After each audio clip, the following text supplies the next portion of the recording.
pandemic were to start our tour life again, and then we chose it's got to be Mexico. So we're really excited and happy to be here again, and that we can also do this long tour. It's our longest tour through Mexico ever so far, at least. And yeah, and to be able to travel from city to city and to meet all those people. Some we know already from previous tours, some new people we get to meet, so it's really very exciting. How do you describe your concerts in different countries? Toluca, Cuernavaca, Puebla. It's interesting because it's, the audiences are pretty different. It's always like, for example, when I'm home in Switzerland or in Germany, people ask me, how are the people in Mexico? And I say, you can't say they are all the same. No, it's different. And for example, in Mexico City, the people are, I would say, they're a bit more like the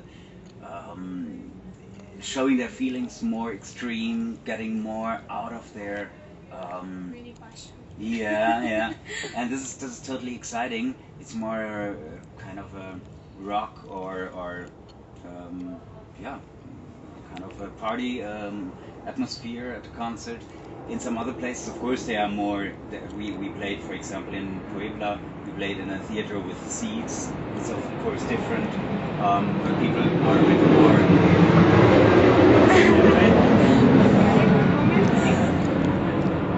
The people are a bit more, let's say, more listening, less party, more quiet. Mexicans are never quiet, but tensely more listening to the music. But it's. I wonder how it would be, for example, if we would play in Mexico City in a theater when the people would be sitting, if they would react also different. I don't know. How do you remember of your very first concert in our country? I was right here in Mexico City at the Circo Volador, and I didn't know what to expect at all. It was the first time we played in Mexico, of course. It was the first time we played overseas, before only in Europe. I had no expectations. I didn't know how many people would come, if there would be 10 people or I don't know. And that was absolutely exciting and breathtaking. And I think for both sides. For us as Lacrimosa, it was breathtaking to see how enthusiastic you guys in Mexico are. And on the other hand, I think for you as the audience, you got to know Lacrimosa much better than only listening to the albums. You saw a different perspective of Lacrimosa. And that connected Lacrimosa with Mexico and Mexico with Lacrimosa. It's a big bond, and I think this bond is very strong and very beautiful. Okay. In this moment, how did you describe the musical philosophy of the Lacrimosa? I don't have any. I just do the music I feel. I do the music I like. I sit on a piano or grab a guitar and play and let out my emotions. But I don't have a philosophy or any rules what I should do in Lacrimosa or shouldn't. Just do free. How was this difficult stage?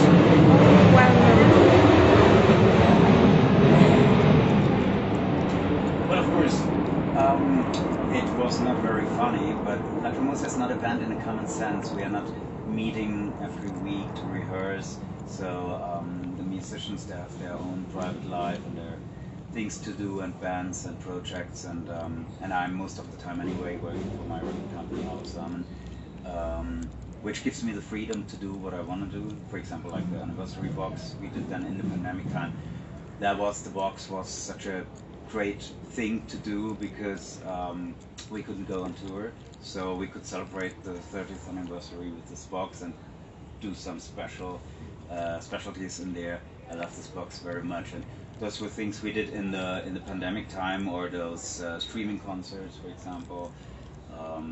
So of course it wasn't always fun, but here we are. Bárbara, ¿puedo cortar para el clip? Que sea.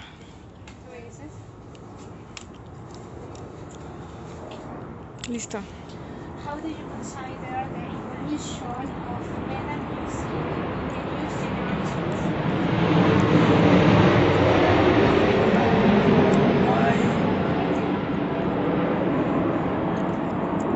think like in every music genre, same is also happening in the metal scene, that it splits and splits and splits and splits and splits, and more influences come inside. So it's on one hand great. The music gets diverted. It's more. There's so much happening in the scene. There's so many influences coming in, which makes the music very rich. On the other hand, of course, somehow it also gets a bit watery. Somehow it's when there are even pop bands nowadays using hard guitars, and some bands, they are harder than Iron Maiden, and this is kind of confusing and weird somehow. So like always, good and bad sides, but of course there has to be an evolution, because otherwise a scene would die if there would be no evolution. How did you feel about the influence for other bands around the world? Well, since I'm a music fan, I'm not stuck to one genre, so I'm influenced by many bands, and I have the feeling it's more and more, like I said before, more and more also the same case for other bands. They get their influences from everywhere.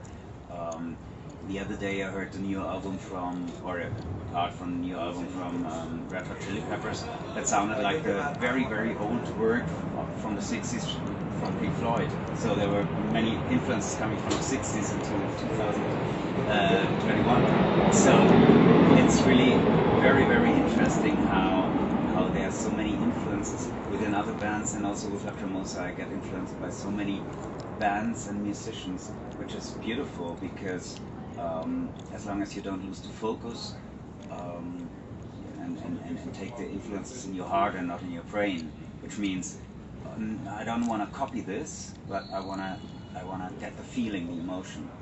If you do that, I think it's always you're on the right track.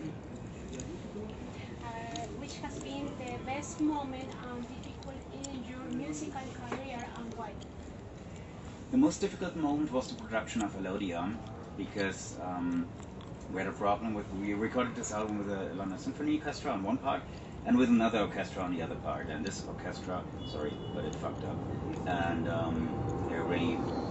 and then we ran out of money because we couldn't afford a third orchestra, and it was really tense, and I thought, okay, that's it, we never can finish the album will be unfinished, and that's the end of Lacrimosa.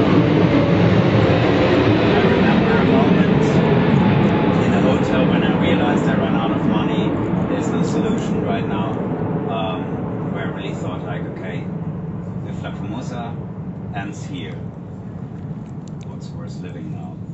So that was really the most toughest time, actually, but we found a solution and it worked out, and since then I'm more relaxed when there are bad situations coming. Okay. What inspired you to create your music in your last album? Like always in my life, actually, I am always inspired by my own life. I mean, I write about this, what I make through. That's also the reason why there are some songs a bit about COVID, like Augenschein, and so mostly it's what happens to me. I can't write about things that have no connection to me. I do music not to do music. I do music because I need to express myself. I love to express myself.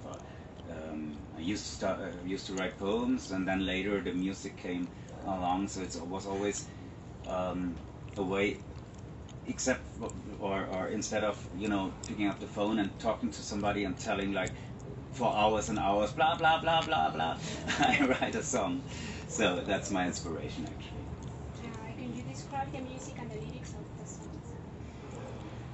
Well, it's a very intimate album, because in the pandemic time I was, of course, locked down, alone in my studio, and it was a very beautiful time, actually, because I could really focus on what I wanted to do. I didn't even know if I will release these songs. I just did what I had to do, And suddenly I realized, oh my God, that's actually an entire album. And yeah, so it was a very, very nice, and I think you can hear that in the songs. It's very personal, it's very intimate, very private.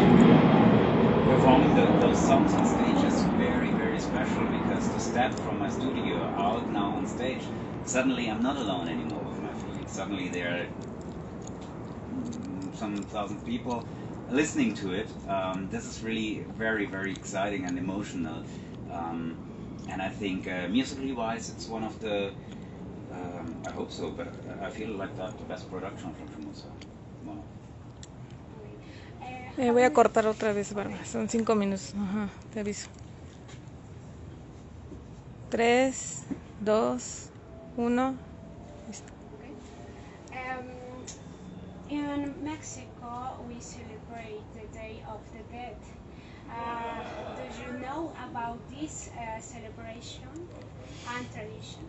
A little bit, of course not much, but a little bit.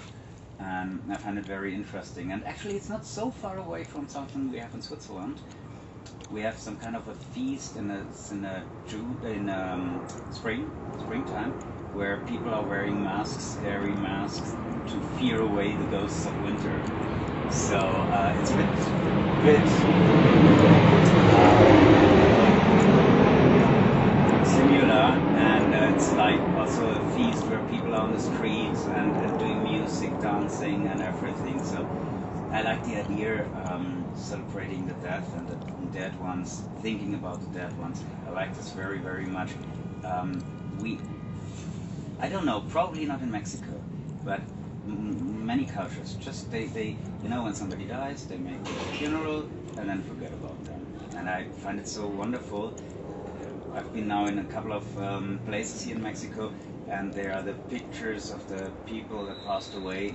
People are really connecting and thinking about the losses, and so those people live on, and this is really, I find it wonderful, beautiful. If someone wrote a book about your life, what would be the title and why? Why should somebody write a book about my life? I don't know. Yes. I don't know. Well, maybe someone from us, because could be the title. Because I'm a music fan, and when you people know me as Lacrimosa, but actually I'm just a music fan who is thankful to do music. And when I'm standing on stage, I'm actually equal to everybody in the audience, because it could be the other way around.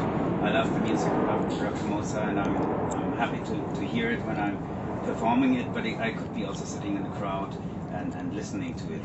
So the title of the book, if somebody feels the need to write something, would be maybe then someone from us. What is your favorite Lacrimosa song? It's like if you ask parents, what's your favorite kid? It's really difficult. Of course, there are a couple of songs that are very dear to me right now. Of course, with a new or the actual album, it's Liebe überleben, is very dear to me. Führ mich nochmal in den Sturm. And from the history, the song This Is the Night or Sacrifice, those are songs which are very dear to me. But actually, yeah, it's like asking parents about their kids. Me I love too, them. Sacrifice. Okay. It's very good. How do you feel about your Mexican fans? I love them. We are family. It's like I said before, it's a bond. We just, yeah, we grew up together actually. I grew up with you guys. I learned so much from you guys. You grew up with Lacrimosa. I hear so often people tell me Lacrimosa is the soundtrack of my life. And you know, I think this is the secret behind the connection of Lacrimosa and Mexico. Mexican people, they live their emotions, and this is what I also do. And I think because in Europe that's not so common, and that's the strong connection between us.